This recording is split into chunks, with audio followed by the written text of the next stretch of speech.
This is Anthony with True Diamond Heart, continuing our video series on the inner doors of divine realization. Now, thank you for that car passing by and seeming to interrupt us, because it's exactly on point, as is the background, as is the thing on my screen here, the message on my screen, as is the background noise of someone mowing a lawn, as is all the seeming distraction. This brings us right into what we're going to speak about today, which is stillness practice. Stillness practice is meditation and or silent prayer. Silent prayer meaning, instead of asking the divine, asking God, asking the universe to do this and do that and take care of this and help me with that and the other thing, we simply listen and see what messages the divine or the universe might have for us. Rather than directing the divine, perhaps we take this time. Meditation is similar. There's only two things that this is for. Meditation and silent prayer are to contact the divine. We're looking for peace and so on. That's the normal thing that we think we're looking for. Wonderful. That's a good part of it. I don't want to say half or more. It depends on where you are in your particular travels on this road, on the way. The other thing that comes for most of us a little later, but that we start to understand is equally, if not more important in its time, yet never more important finally than what it is that we're looking for, which is the peace and the beauty and the connection. The union, yoga.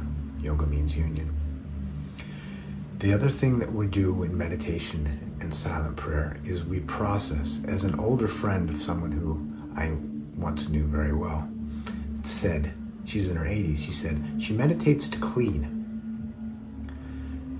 Brilliant, profound. It took me 5 or 6 years of serious meditation before I actually got to that point where I started understanding that a big part of what I needed to do right there for thousands of hours is to feel terrible. To feel anxiety, to feel my things, to allow these things to process without arguing with them. In the meditative state where I'm in a receptive, non-confrontational, simple, aware state, inviting silence, and then starting to see the tremendous noise of my past, mostly. Some of it is into the future. I mean, it projects into the future, but it's all carried and programmed and experienced in traumas from the past. And the tremendous blocks and filth and grime and confusion that needs to be purified. And it doesn't feel all that great. It's quite painful at times. It can be almost too much at times. Sometimes it is too much. It doesn't necessarily have to be your experience. Probably to some extent it will be. So the meditative experience, the silent prayer, the listening, the being open to, is to contact and experience divinity, and it's to spend the time necessary to clean that which is blocking our divinity, which is simple thoughts and feelings. That's all that it is, thoughts and feelings, past and future thoughts and feelings. And the reason that these things passing by, these distractions, behind you, this phone is on a window, so behind you there's all sorts of things that could be distracting.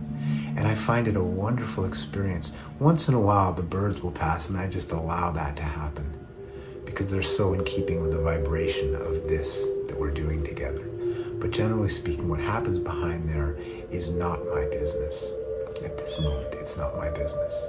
Because my business at this moment, just as our business is on meditation, in meditation you will find endless silent prayer, endless things. Hear the bird?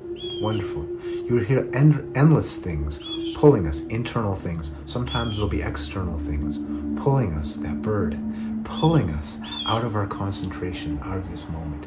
And yet the bird, because it is nature, the car is much harder because the car is so foreign to really our essential, grounded, beautiful nature.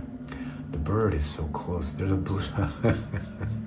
blue jay just passed, but just sitting in the, well, okay, I can't ignore you, can I?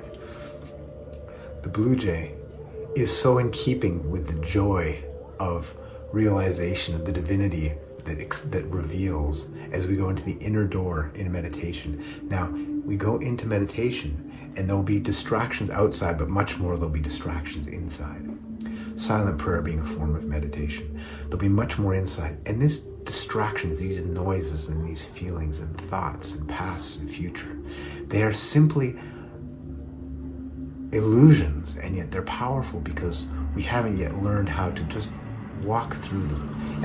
And big part of, if you're sitting in meditation at the beginning for an hour, well, let's say for half an hour at the beginning, for half an hour, with some sense of sincerity and some dedication of time to being here now and to being in meditation. If you get 30 seconds twice and a full minute of actual connection to this moment, that's an amazing half an hour that you really, really did well in that half hour as a beginner. If you've done it for 10 years and you get 4 or 5 minutes, it's not bad at all out of a half an hour. That's really quite good. You'll find my mind was just wandering for 3. You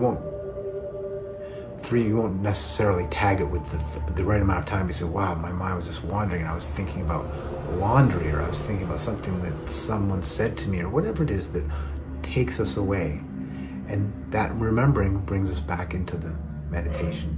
And then might find that we're struggling. We say, okay, don't struggle. And then we say we're struggling with struggling. And there's all these levels of things that go on.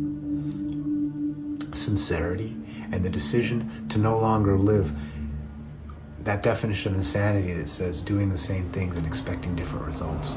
We want a different result. We want peace, true peace, not the pretense of peace that we show everyone. We want to lay our head down at night with an empty head and say, thank you, thanks. Just thanks. You can say thank you, God, or thank you, Jesus, or thank you, Buddha, or thank you, universe, or thank you, higher self, or just thanks. But with simple gratitude, to rest and sleep in peace and have that which is even the sleep to be working more and more towards divinity, and wake up. Remember when you woke up when you were a kid, if you had a semi-stable childhood, when you woke up as a child, you woke up with just this joy. It's like, oh my God, wow, it was just opportunity everywhere. That kind of a feeling through the day. It does that. It reveals in that way. This is what we want.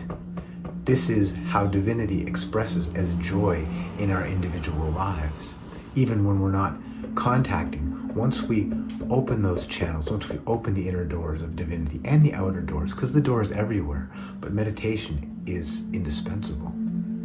So we do something different, which is we decide we're going to meditate, and we find all of these interferences and challenges, and that's just the way it is. If it was so easy, we'd be in the angelic realm, if there is such a realm, at least in the theory of it. Whether there is such a realm, I'm not an expert, I don't know. Probably all the people that think they do know, don't know. Maybe there's the rare individual on this planet who really, really knows. Not very many.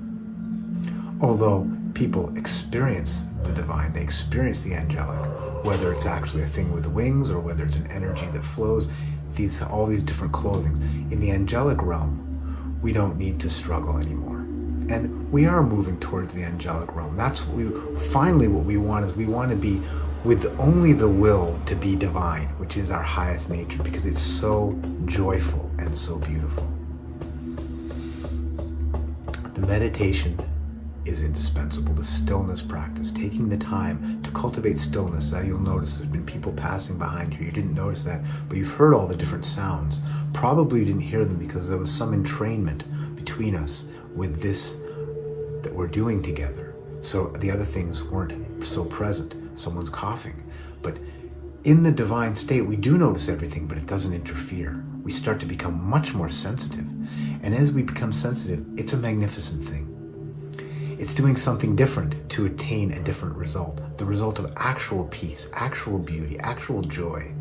No pretense. Authenticity. It actually is who we are. We don't have to pretend anymore. Wow. It's for me, that's just incredible. As someone who spent their entire life pretending and inauthentic. And pretending to be with peace and to be with joy and all these different things, and really it was all just so easily crumbled, so easily shattered, so easily angered, so easily upset, worried, jealous, whatever it was.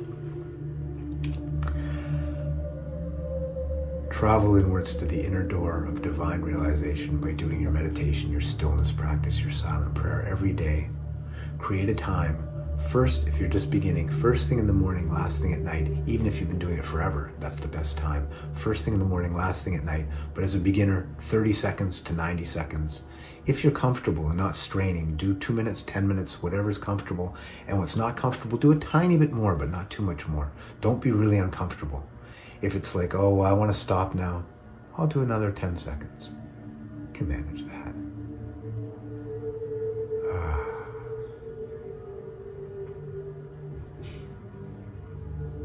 And then we move on with our day.